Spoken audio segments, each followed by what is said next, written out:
Olivier Baron, directeur général de l'AFPA.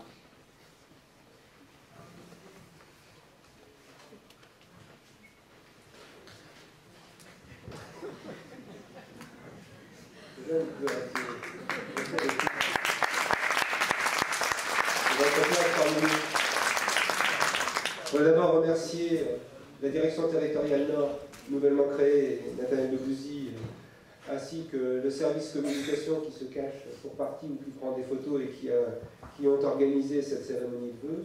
Et féliciter par avance les jeunes et les éducateurs de la communauté Albert Châtelet de Mérigny qui va nous offrir, après, quand vous nous aurez entendu, qu'on aura regardé le film, ce cocktail de nouvelle année. Donc l'ALEFPA, le président l'a rappelé, c'est une association nationale qui met ses valeurs en action. Nos valeurs, elles ont été en effet bousculées l'année dernière au niveau national par les événements. Nos valeurs, c'est la laïcité, la solidarité, et le respect et l'humanité pour accompagner chacun dans son projet, parce que chacun mérite d'avoir son projet, chacun a sa place dans la société, et il est du devoir d'associations comme les nôtres de les accompagner, d'accompagner chacun pour qu'il puisse s'exprimer, pour qu'il puisse se bâtir, se construire et mener la vie la plus ordinaire possible dans la société. Mais, comme c'est une cérémonie de vœux, je suis contraint de faire un bref retour sur 2015. Ce bref retour sur 2015, pour citer Paul Valéry, qui disait que le passé est la mémoire de l'avenir. Et donc, on a besoin de se rappeler de notre passé pour pouvoir bâtir un avenir serein. Et donc, le bref retour sur 2015, ce sera des chiffres, pas trop, des rencontres qu'on se rappellera, et puis peut-être quelques projets sur lesquels on reviendra. Alors, les chiffres, la LEFPA, c'est plus de 7000 personnes qui sont accueillies tous les jours dans nos établissements. C'est un budget de 145 millions d'euros en 2015, qui est en progression de 8% par rapport à l'année précédente. C'est en 2015 11 millions d'euros d'investissement, essentiellement dans de la construction. Et comme le rappelait le président, nous sommes au 31 décembre 2015 à un peu plus de 2300 collaborateurs, auxquels il faut ajouter 800 travailleurs handicapés. 2015 a été aussi une année où on a eu pas mal de nouveaux établissements, puisque 7 établissements ont été créés et repris. Alors si on les cite, on va visiter un peu la France. Il y a deux établissements à Font-Romeu, un établissement à Bordeaux, un établissement à Lille, Capharnaüm, qui est ici présent, des établissements à La Réunion, qui accompagnent notamment des femmes en situation de victimes de violences conjugales avec des enfants, un établissement en Vendée, un ITEP, qu'on a inauguré l'année dernière, et puis un établissement, une activité en Île-de-France, et je salue ici l'administratrice déléguée d'Île-de-France, Madame Morin, qui est parmi nous et qui a fait le voyage. Tous ces établissements, ça représentait 200 nouveaux collaborateurs qui sont arrivés à la LEFPA, 200 nouveaux collègues à qui on peut souhaiter la bienvenue pour cette année 2015.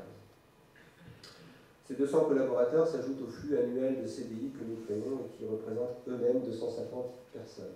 C'est donc plus de 400 personnes qui sont venues rejoindre les rangs de la LEFPA, 400 nouvelles personnes qui sont venues rejoindre les rangs de la LEFPA en 2015. Les chiffres, c'est aussi une association, alors ce chiffre-là, je vais vous le donner cette année, l'année prochaine, il va falloir le changer. C'est une association qui est implantée dans 14 régions, jusqu'au 31 décembre 2015. Cette année, c'est un peu moins, je crois qu'on doit être sur 11 régions, mais on n'a pas encore fait bien le décompte, parce que certaines régions, on a un peu de mal à s'y retrouver, sur est-ce que la Vendée fait partie de telle ou telle région, mais bon, on va y arriver, je pense qu'on devrait être ramené à 11 régions, c'est bien, on pourra faire une équipe de foot. Pour le DG, que je suis, depuis maintenant presque 3 ans, avec grand plaisir, tous les jours, c'est de pouvoir visiter ces établissements. Parce que les directeurs font tourner leurs établissements, et moi, mon boulot, c'est de tourner dans les établissements. Et donc, quand je visite les établissements sur une année, c'est ce que j'ai fait en 2015, comme en 2014, ça représente, en kilomètres, 2 fois le tour du monde. Donc, j'ai fait 2 fois le tour du monde pour visiter les établissements, mais ça a été surtout l'occasion de rencontrer des gens, de rencontrer des familles, de rencontrer des collaborateurs, de partager des moments avec des collaborateurs, et puis de rencontrer aussi des personnes accueillies. Je vais vous raconter 3 petites histoires, ça prendra 2 minutes. La première, c'est Aïcha. Aïcha, on l'a appelée l'aventurière engagée. Vous avez Vous pouvez réaliser des beaux projets parce qu'à un moment donné, il y a quelqu'un dans l'équipe éducative, il y a quelqu'un au sein de la direction qui se dit bah, tiens, on va tenter ce coup-là. Et Aïcha, c'est une aventurière engagée qui tente régulièrement avec des travailleurs handicapés de La Réunion, qui les entraîne pendant toute l'année, qui cherche le financement pour organiser chaque année un trail exceptionnel. Il y a 2 ans, elle a fait un trail au Maroc, elle a emmené une équipe de travailleurs handicapés sur un trail personnes valides au Maroc, à 3000 mètres d'altitude pendant plusieurs jours. Et puis en 2015, exceptionnel, elle les a emmenés faire le trail de la muraille de Chine. Et sur le trail de la muraille de Chine, ils ont dû se battre pour y arriver, puisque ce n'était pas ouvert aux personnes handicapées. Et donc, Aïcha s'est battue, elle a obtenu l'inscription de ces personnes. Et quand on regarde la synthèse qui a été faite, le directeur du trail et le médecin du trail disent au début, on ne voulait pas prendre des personnes handicapées parce qu'on pensait que ça allait être compliqué. Et puis finalement, on les a accueillis et on s'est rendu compte qu'ils ont enrichi le groupe et qu'ils ont fait en sorte que ce trail soit encore plus riche, encore plus passionnant, encore plus vivant, encore plus humain. Et je pense que l'aventure d'Aïcha, c'est ça. C'est une aventurière engagée, elle est à La Réunion et on pourra la féliciter. La deuxième aventure que je vais vous raconter, c'est l'histoire d'une jeune femme. Elle s'appelle Marjorie. Marjorie a 24 ans. Elle est handicapée. Elle a passé sa vie dans des IME, dans des établissements, et puis ses sœurs ont quitté la maison, se sont installées dans leur appartement, ont pris leur indépendance, et Marjorie ne prenait pas son indépendance. Et un jour, donc c'est la maman de Marjorie qui me raconte l'histoire, et un jour on a ouvert un établissement, un foyer occupationnel. Et la maman de Marjorie et Marjorie ont dit bah, c'est l'occasion pour Marjorie de prendre son indépendance. Et Marjorie a fait une fête pour fêter sa prise d'indépendance. Elle a choisi les draps dans son appartement nouveau, elle a choisi quelques éléments de décoration dans son appartement nouveau, et grâce au travail qui a été fait, grâce à ce nouveau foyer qu'on a ouvert à la LEFPA près de Bordeaux, Marjorie a pris son indépendance. Et aujourd'hui, Marjorie, c'est une jeune femme comme les autres, qui vit et qui retourne chez ses parents, comme ses sœurs, prendre un repas le week-end. Et Marjorie a pu, comme ça, bénéficier de cette prise d'indépendance grâce à ce foyer occupationnel qui a été ouvert. Enfin, la troisième personne dont je voudrais vous parler, c'est Amélie. Amélie Thomas, elle est à Luxeuil-les-Bains, dans un ITEP, et Amélie, elle travaille depuis plusieurs années sur un projet qui s'appelle Passage à l'acte. Je pense que certains d'entre vous ici ont déjà beaucoup contribué, et Amélie, depuis plusieurs années, chaque année, elle réussit à faire faire par des jeunes de l'ITEP, avec un professionnel de la musique, un peu ce que vous avez fait avec des professionnels du cinéma. Elle réussit à faire un album de chansons, à faire un CD qui est vendu sur Kiss Kiss Bang Bang, je vais faire de réclame, et que je vous invite à aller acheter et que je vous invite à suivre, parce qu'ensuite ils font des concerts qui sont toujours particulièrement bien accueillis par la population qui les voit. Et à ce moment-là, les jeunes sont des chanteurs comme les autres, comme le petit Lucas qui est venu chanter à la fin du raid de l'année dernière. Quand vous chantez, et ben voilà, vous avez tout votre cœur et vous avez tout le message qui passe d'humanité, que vous soyez en ITEP, que vous soyez en ex, que vous soyez ordinaire. Donc, ces 3 petites histoires pour dire qu'à la LEFPA, on vit chaque année beaucoup de moments qui sont des moments inédits, remarquables, et qui ne se passent pas à un établissement que je visite où il n'y a pas quelque chose qui se passe, un courant qui se passe, une explication qui se donne. C'est aussi des moments, on va dire, un peu plus habituels, mais tout aussi remarquables, que sont par exemple les Alefpiades, puisque en 2015, on a fait les Alefpiades à Lille, où on a accueilli plus de 300 personnes qui ont participé aux épreuves sportives et qui ont participé aussi aux épreuves musicales qui ont lieu avec des groupes qui venaient de nos différents établissements. Et je tiens ici à saluer le travail de l'association à l'espace sport qui est représentée par sa présidente, Madame Merlin, que je ne vois pas mais qui va lever la main.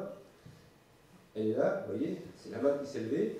Et puis, en particulier, un message d'amitié pour Monsieur et Madame Bertin et Monsieur Roche, qui ont été des chevilles ouvrières de l'espace sport et qui ont décidé de se retirer cette année. Donc, un grand merci pour le travail réalisé. Et puis, on ne peut pas parler de sport sans parler du RAID, Madame Merlin, vous le savez bien. Donc, je dirais un mot sur le RAID solidaire à l'Alefpiade, qui est une épreuve que nous réalisons depuis 2 ans. On l'a fait en 2014 et en 2015 avec le président, et on lui a fait une surprise, vous le verrez tout à l'heure. Et ce RAID solidaire à l'Alefpiade, c'est 250 km fait avec des jeunes de tous nos établissements, de Mex, d'ITEF, de foyers éducatifs renforcés, des travailleurs handicapés. Et on est 70 vélos à traverser les régions. La première année, on est allé de Lille à Reims. Cette année, on est allé de Cambrai, puisqu'on a ouvert notre établissement à Cambrai. On a été particulièrement bien accueillis par les bêtises de Cambrai, les bêtises de Nicole Lopez. Je pense qu'elle est là aussi, Nicole. Voilà, il a la main, elle est tout en haut. Et donc, à partir des bêtises de Cambrai, on est remonté sur la communauté Paul Machy. Elle n'est pas là, la communauté Paul Machy? On ne vous entend pas, vous êtes où, la communauté Paul Machy? Voilà, ils sont là. Et puis ensuite, on est revenu sur l'île. Et je dois dire que ça a été une aventure humaine extraordinaire que de faire ces 250 km, parfois difficiles. Émilie et Bruno de Paul Machy pourront vous le raconter. C'était parfois des moments difficiles, mais quand on a réalisé ça, on est vraiment très très très heureux de le faire. Ça veut dire que, en plus du travail qui est fait notamment par les établissements du Nord sur la culture, le sport et la culture sont un peu les deux éléments moteurs de l'action de la LEFPA auprès des jeunes pour les amener dans la vie quotidienne. Et le sport et la culture font partie de l'ADN de la LEFPA depuis sa création. Je pense que si on est cette année au 34e à l'EFPIAD, c'est que ça fait longtemps qu'on travaille sur le sport, longtemps qu'on travaille sur la culture. Et parce que chacun dans le sport se dépasse, et chacun par la culture, et vous le verrez tout à l'heure dans le travail de ces jeunes, chacun grâce à la culture se surpasse.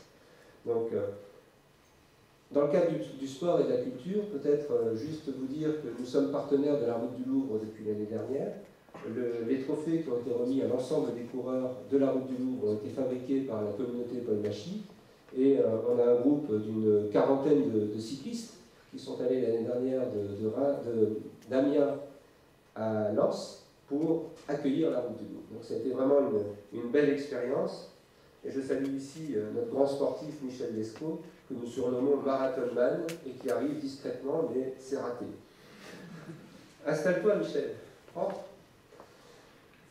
Les projets, alors, au-delà du sport et de la culture, la LEFPA, c'est beaucoup de projets. Le président vous en a cité un certain nombre, vous a expliqué un peu comment nous fonctionnons. Je pense qu'au niveau de la direction générale, nous avons voulu en 2015 conforter, renforcer et développer les directions territoriales, qui assoient donc notre position dans chacune des régions où on est implanté. On a aussi créé une direction des systèmes d'information avec un directeur des systèmes d'information qui a été recruté en fin d'année, Monsieur Dubois-Després, qui doit être aussi dans la salle. Il est là, voilà. À chaque fois que vous voyez une main se lever, c'est que c'est la personne que je cite. Et donc, on a aussi beaucoup travaillé en 2015, je pense que vous l'avez remarqué, sur le changement d'identité visuelle de la LEFPA.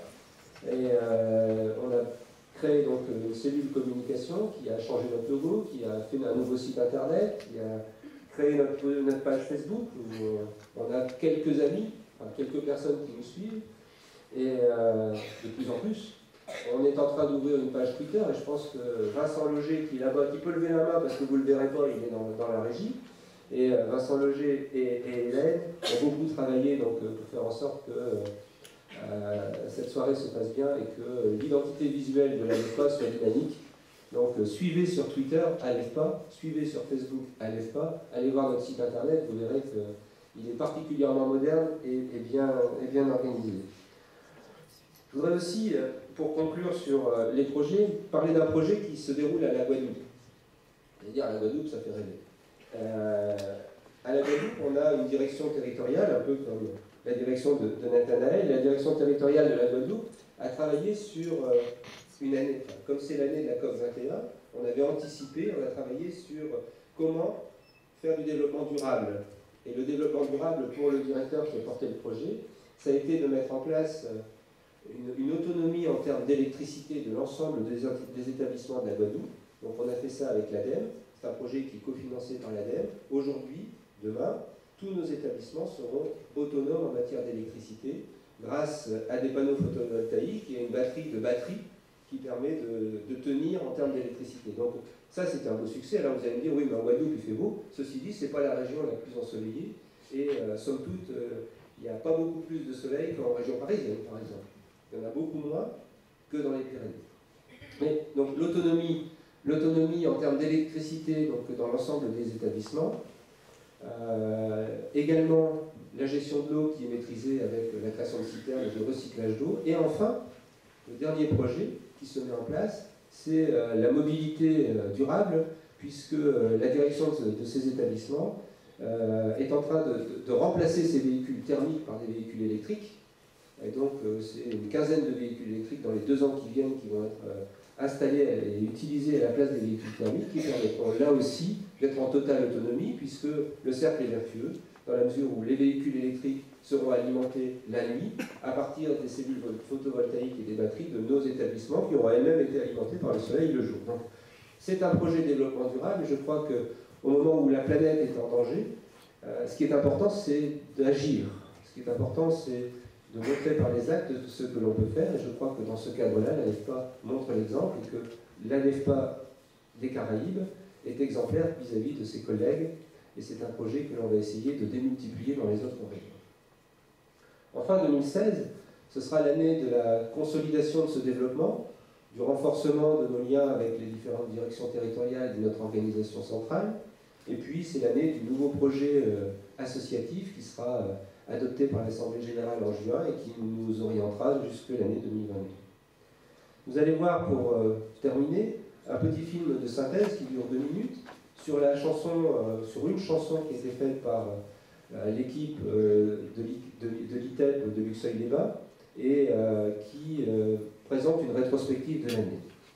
Je voudrais, pour terminer cette présentation, vous présenter à chacune et à chacun d'entre vous mes meilleurs vœux pour cette année 2016 et puis citer cette phrase de Jacques Brel qui disait « Je vous souhaite des rêves à n'en plus finir et l'envie furieuse d'en réaliser quelques-uns. » Eh bien, réalisons certains de nos rêves ensemble.